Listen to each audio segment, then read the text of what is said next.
So between the ages of 19 and 29, 63% of men are single. This is in the US, by the way, Yeah. compared to 34% of women. So that's almost double.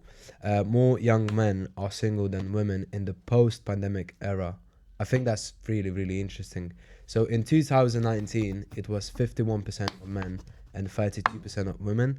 And 3 years later, in 2022, men went up to 63%, and women went up 2%. So went up 12% more than compared to women, 2%, which is really, really crazy and interesting. I think that has to do a lot with being lonely and watching a Mm. lot of porn, I guess, as well. Yeah. Not being able to socialize. Mm. One of the things as well, a year before pandemic, I stopped drinking, so Okay. naturally I socialized less. Yeah. And then when just before COVID, I was drinking so I stopped drinking 2018. I drank here and there in 2019, and then 2020 COVID hit. So naturally, you can't go Can't go to around meet drinking. friends and socialize. That was a really, really. It was really hard for me to get back to socializing, and I was just kind of awkward as well, in a way. So I think just by being alone is really hard. Mm. Um, a couple more statistics. So 1 in 3 men aged 18 to 24 reported no sexual activity in the past year. Out of 10,000 daters, so this can be applied to both genders, 63% of dates are now looking for emotional maturity before physical looks, which I Mm. think is really, really positive to hear. And the percentage of boys living apart from their biological father has almost doubled since 1960, from about 17% to 32% today. I can completely relate to that. Yeah. That's insane. Because I also read this thing as well, where it was like statistics on marriage, Mm-hmm. where it was 50% of marriages end in divorce. Mm.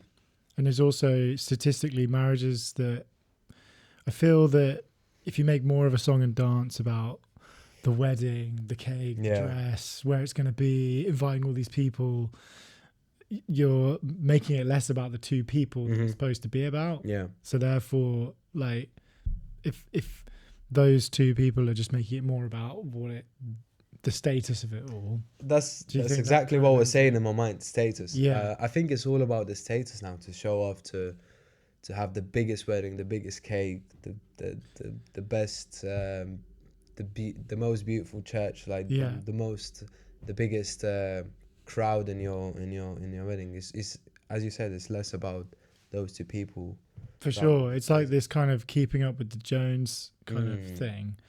Um, but I mean, do you feel then, like, going back to it, because maybe more people are going out and drinking less, that reduces people going out and meeting each other? Now that we've got dating apps, do we really need to like go out to bars and meet people if it's just so accessible online?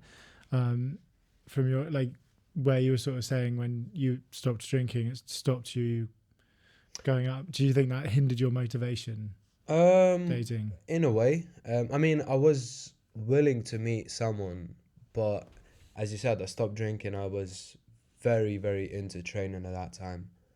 Um, like completely obsessed.